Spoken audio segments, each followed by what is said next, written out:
Hello, everyone. My name is Greg Bem. I am here in Portland, Maine at Zero Station, an art center of many, many different persuasions, located right on Anderson in the Bayside area of town. I am here for City Drift 2014, City Drift Portland. This is a multi-day arts event that is featuring dozens and dozens of artists and participants of all types drifting in and out of the environment, bringing people, bringing the communities, bringing the environment itself, and bringing each other together in new and exciting ways of conversation and discourse. This specific drift is actually a digital drift, and it brings together participants from other parts of the country. This drift is called Drifting from Washington, and the entire lineup of Drifting from Washington includes Benjamin Schmitt, who we will be hearing from momentarily, Graham Isaac, who we will be hearing from later tonight, and Mark Anderson, who we will be hearing from tomorrow. And Benjamin's going to come back and read again tomorrow. He will be the one writer who will present work 2 times as part of this Drift series.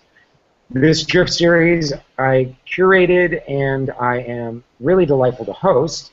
I was not necessarily sure how it was going to go in terms of the event as a whole, which typically has been focusing on physical and ephemeral media.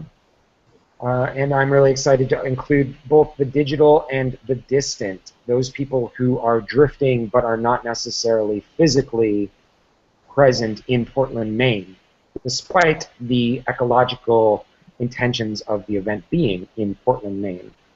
And just a side note, City Drift occurred previously in Detroit and Bushwick, so this is the 3rd instance of the event, and for more information on City Drift as a whole, you can visit citydrift.org. You can also view us on Twitter at citydrift and on Instagram citydrift_Portland. And we also have a City Drift Portland Facebook page that is covering a lot of the very unique and inspiring and contentious in many ways activities that are going on and bringing the environment together in new and exciting forms. That being said, I am here to introduce Benjamin Schmitt, who I have known for some time now.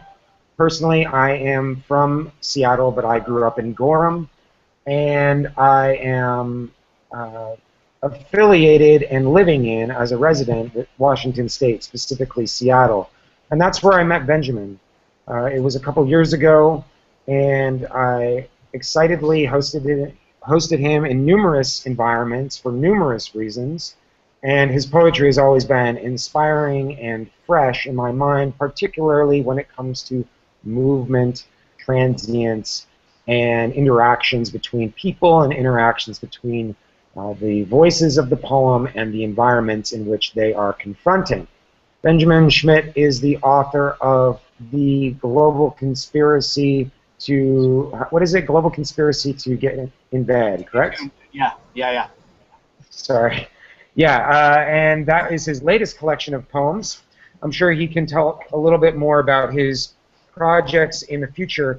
But I did want to ask him a series of questions before we get the reading started that kind of give context to why Benjamin was interested in participating in such a spatial and distant and disconnected and removed event, one that is not near Seattle in many ways, and yet because of the internet and because of this platform is connected to Seattle in many ways. So Benjamin, without further ado, thank you for being here. My first question for you is, where are you from and where have you gone? Yeah, so I'm really from a lot of places in the United States. I was actually born in Missouri and grew up in both Wisconsin and Idaho for significant periods of time. I've lived in Seattle about 5 years now, and then I've also traveled. I've lived in South Korea and Czech Republic, and traveled to Latin America. But I definitely feel that just as far as my writing too, I think there's a lot of different elements and different influences that come from different parts of the country. So. Okay. And my second question for you is, how does experience in general, the concept of experience, shape your writing? And if you could also go a little bit into how it has shaped your writing in the past and how that might be different for you as a writer today. Yeah, I think a lot of my writing is me trying to deal with a particular experience, both as an individual, like what does this mean for me, my life, but then also conversely, what does this mean as a human being? And so I think that's why I write about it, is to kind of communicate that. I think it's a way, especially in poetry, is to express that moment, that experience, in a way that I wouldn't be able to do otherwise, and to kind of seek community in that with people, and to share those experiences. Because I think those are the most meaningful. The most meaningful experiences are the ones that we share with others. So I think in my first collection, it was really, dealing with a lot of experiences of just, kind of being in my 20s in America. And along with that, I think, the Global Conspiracy Gets You in Bed, it was a title. I mean, I felt like just in the country in general, there's kind of this obsession with conspiracy theories and stuff, and things like that. And definitely I've always been interested in conspiracy theories, and so I think that's just so I think we experience life kind of through that lens, that mystery of who's really in control here. I think now in my writing, it's still very much I'm very much interested in experience, but obviously I'm kind of like moving on to other experiences and trying to write about those in a fresh way. Interesting. Have you ever been to Maine before? No, I have not been to Maine. My best friend is from Maine. He went to school in Bangor, and also Nice. I'm interested in like some hip hop from Portland, Maine, like soul, and the Anticon Collective. It's kind of started there. So. Very cool. Very cool. So knowing what you know about Maine and knowing and not actually exploring it that much in physical detail, is it something that you have kind of come to be interested in, or someplace that you would want to go, or do you have any desire to come out here based on what you know and what you've uncovered about Maine before? Yeah, very much so. I mean, like I said, my best friend is from Maine, and he was always talking about it. I mean, it's interesting for me because I've never lived in New England, so for me, New England is almost like a foreign country. Just, I think the culture is different than places I've grown up. So for me, it would be like a major traveling experience. And yeah, Maine definitely does interest me. It just seems really beautiful, and it seems like a very actually unique place in New England itself too. It seems different than the surrounding states. So. Yeah, it is. It is really beautiful. As I was flying in from New Jersey, because I had a layover there, the sunrise had already happened, and I just saw the very expansive, flat landscape. But the landscape here in Maine is very, very, very intensely covered in trees. and Oh, not in the way that you and I know from Washington State, where there's a lot of elevation and a lot of very, very staggering mountains, but um, the tree line is very level and just goes on and on and on. And they've done they, meaning the people that live here, have done a very phenomenal job in ensuring that gets preserved. And I think that just in the way that the environment of Washington and Western Washington and Seattle has an effect on the psyche, so too does the expansive environment here have a very drastic effect on the psyche. And it's also similarly has a drastic effect on how we create and what type of creativity we find ourselves engaging in. no, definitely. And I found that in other places I've lived. I lived in Idaho for a few years, and just kind of like the distance there. I mean, like you can be in a field and like there's nobody around, and it's just flat, and like on the horizon you see mountains, but everything around you is flat. And I definitely think that space and that emptiness definitely influenced my writing while I was living there. So, seeing how that happened. How often do you go travel around the region or the world or the country or the world? How often do you go to a space, not necessarily to live, but to visit, to tour, to drift through maybe? How often would you say that that's an experience for you? Not as much as I want, but I'd say probably about once a year. Okay. Like this year, we're gonna go to the Grand Canyon. Like I've never seen that. Last year, I'd never been to San Francisco, and that was just a really exciting place to see. And it was really unique. Not what I expected at all. Before that, we went to New Orleans, and that was just mind blowing. Like I love New Orleans, and that was just a city where, yeah, I mean, there was just so much to experience. Sorry, I'm dealing with some volume issues on my end. But yeah, those are all amazing places, and places I think a lot of people should see, and I'm glad you've seen them. My last question for you, actually, you kind of talked a little bit about it, but I'd like you to go in depth a little bit more, and maybe even try to think of things that you haven't thought of recently, memories. But can you talk a little bit about where and how, where you were born and where you grew up and how you grew up? Specifically, I'm interested in understanding place and understanding how that affects people, particularly because I'm a writer, particularly other writers. How has place affected you and with your childhood and your youth? Yeah, it's a really good question. Thank you for asking that. So like I said, I was born in Missouri, but that I moved when I was like 2 months old, and so I really have no real memories of Missouri.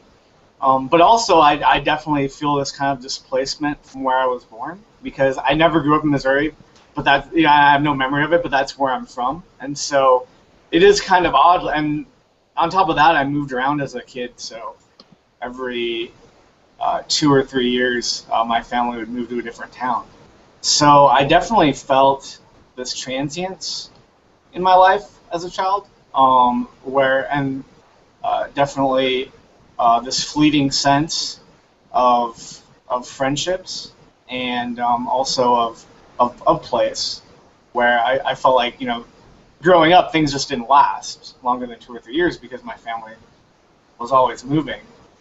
So I think that's definitely no real memories of Missouri. But also, I definitely feel this kind of displacement from where I was born because I never grew up in Missouri, but I have no memory of it, but that's where I'm from, and so it is kind of odd. And Yeah, so there's like this weird volume thing right now going on, and I don't know what the deal is with it.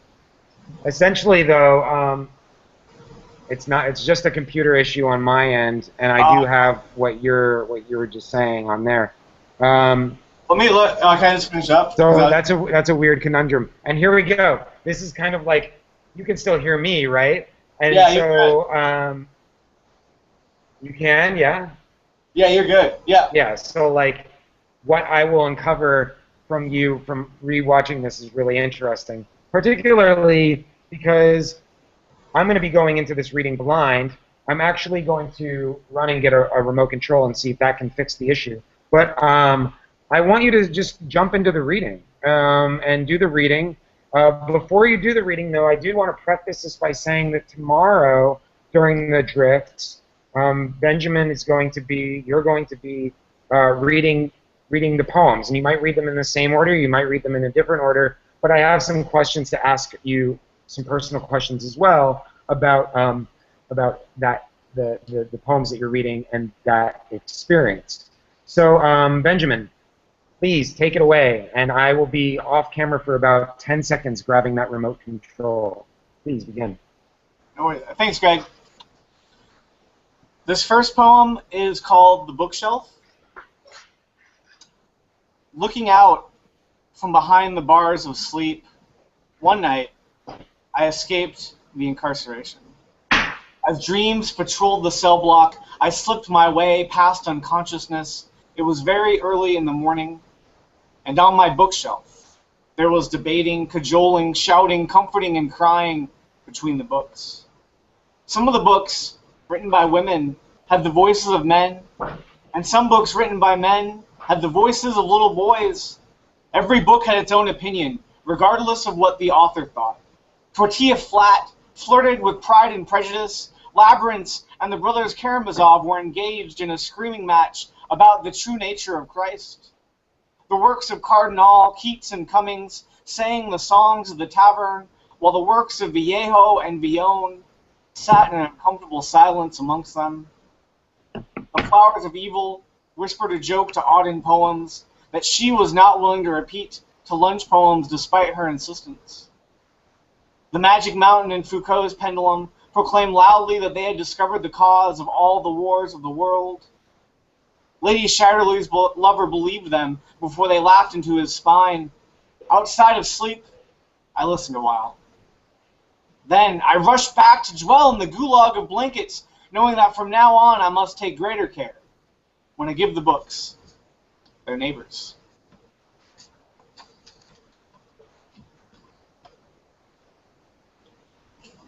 This poem is called The Veranda. I want to whisper things that no one would ever send in a text message, not for profundity or profanity, but because they are too common to read on a screen. I want to lie in the sweltering heat of isolation that allows the cool breeze of loneliness on the veranda where the dead screams of the internet meet the disapproval of Kentucky, and irrelevance showers us all with ignoble blessings. For it is only here where the ghosts laugh, ancient ones who looked up at the stars for centuries, believing them to be sighs in the ditches of darkened roads.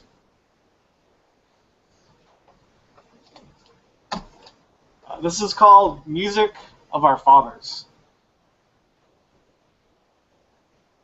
Man standing on the corner, in the orange shirt and yellow pants, how can you look so sad in such bright colors?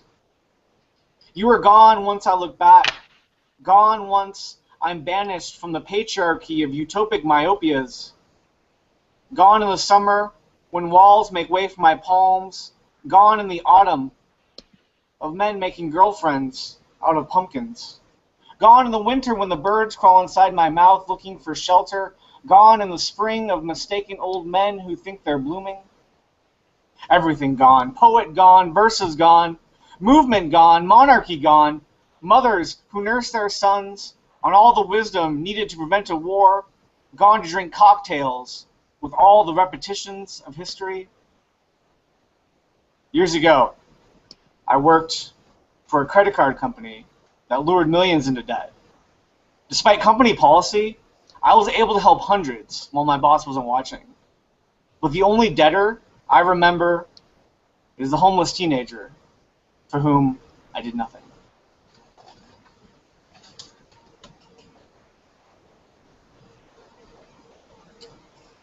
This is called Pocatello, Idaho.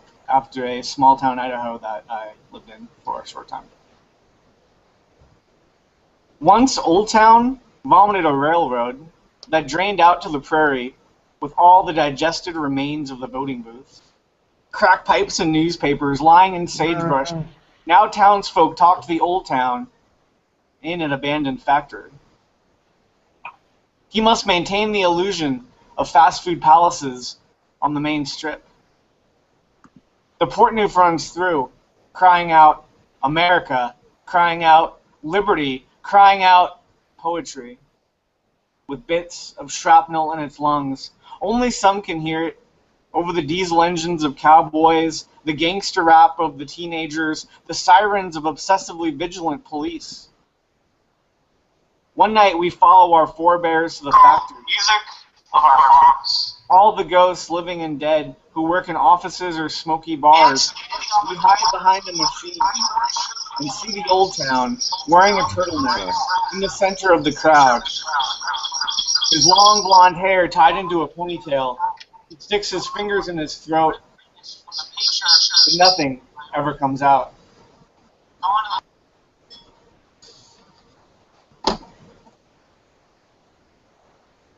This is called Runner.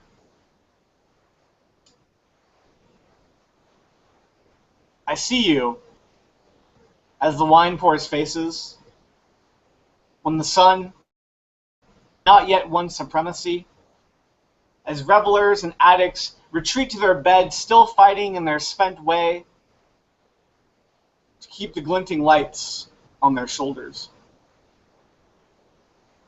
Runner, you are the dream of queens in the time of the purple sidewalks, when funk music beats through your headphones.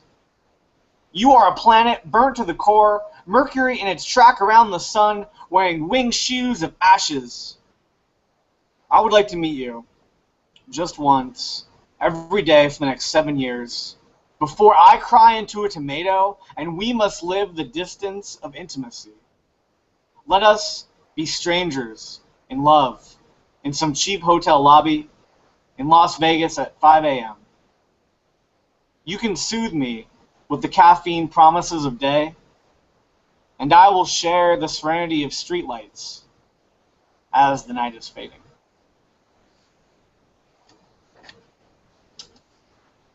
This is called Shapes. Winds pick up leaves, gathering them into the shape of my father lunging at me, and I'm beaten under the brittle red and yellow skin.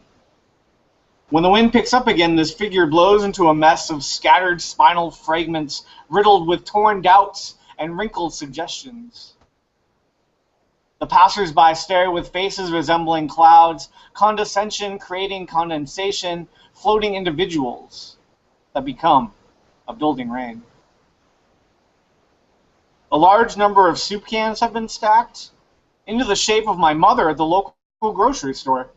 Somehow the soup is leaking all over, and my mother's voice appears on a loudspeaker requesting a cleanup in the display section.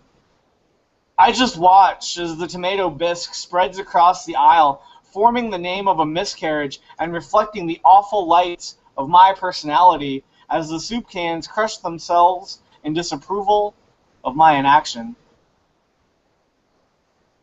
The executives who ruined our economy are waiting in the lobby. Soon their makeup will be applied and they will be interviewed on national television. From up here, it is easy to see that I resemble each and every one of them. I am the incomplete reality fighting the battles I have already won. In this call center, my desk is scrubbed down with a deep, apathetic malaise. I like to say I'm a good person. Together, the executives stand up to form the various shapes of my indifference. This next poem is called Khrushchev, after the Soviet leader Nikita Khrushchev. Khrushchev crying into an American flag, stained from the blood of the workers. A lone trumpet plays jazz on a gramophone in his study. He is surrounded by the holes of Nazi bullets, through which he can hear the debating voices of all the great German philosophers. They are not discussing him.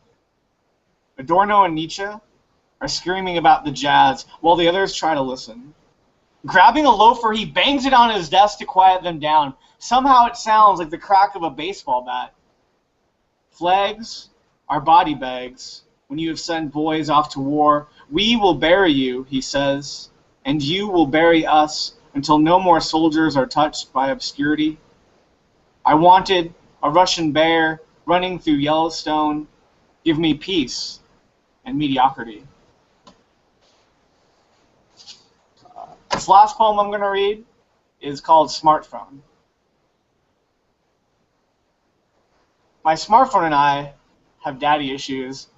We discuss them as I touch his screen. The smartphone has solved so many of my problems that I would like to stop this mockery of gigabytes, but I have no app to offer him.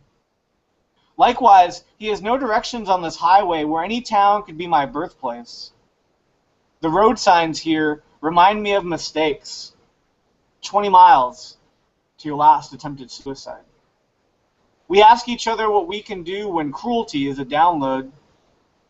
Guilt has been dried out in this desert, far from the sea that whispers my name, its skins tied to fences, blowing in scarred breezes. I roll down my window to raise my cell phone up. He searches for a signal, but what we really want is maybe. Thank you. Thank you very much, Benjamin Schmitt, from all the way in Washington and all the way on the internet. As always, a dynamic reading, and I actually was able to. There's a lot of technical issues, as you saw, but but that's kind of the joy of using this technology, and also like having multiple shots. I'm not trying to be narcissistic or anything, but for some reason the volume went out on the other computer, so I couldn't actually hear you, and it's still going. It's just there's no volume. So anyway, thanks for reading, Benjamin. Tomorrow you will be reading as well. What was the time on that? I think it was 2 p.m. your time, right? Yeah, 2 p.m. East Coast time, so 11 a.m. Pacific Standard Time. If anyone is interested in communicating with Benjamin, his contact info is very easy to get, so just please leave a message on the YouTube video or go to citydrift.org for more details, and you can contact us and we can send messages to him. Benjamin, did you have any other comments regarding your work or future projects or anything going on in Seattle that you wanted to share before we end this hangout? No, I mean, you can check out my work online right now. Specifically, the Monarch Review in Seattle just published 2 of the poems I read, The Bookshelf and also Smartphone. And there's a work that's, The Veranda will be released next week by the magazine called Drunk Monkey, which is a great magazine. But so yeah, those are that's where you can find some of these poems online if you desire to do that. Cool. Thank you very much, man. And if anyone else is interested in approximately, looks like it's 6 now, so in approximately an hour at the City Drift venue Zero Station, there will be a social event and party, and we will also have another Seattle poet, hopefully with less technical issues, in play, Graham Isaac, who is likewise, like Benjamin Schmitt, Graham Isaac is very prominent in the local literary world and environments in Seattle. So I hope that you'll tune in for that. You can go to any of the City Drift media to get the link for that, or you can go to the my Google Plus page. Just look for Greg Bem and you'll find me. Okay, everyone. Thank you very much. Thanks again for joining, Ben. Thank you. Have a good night, everyone. Bye.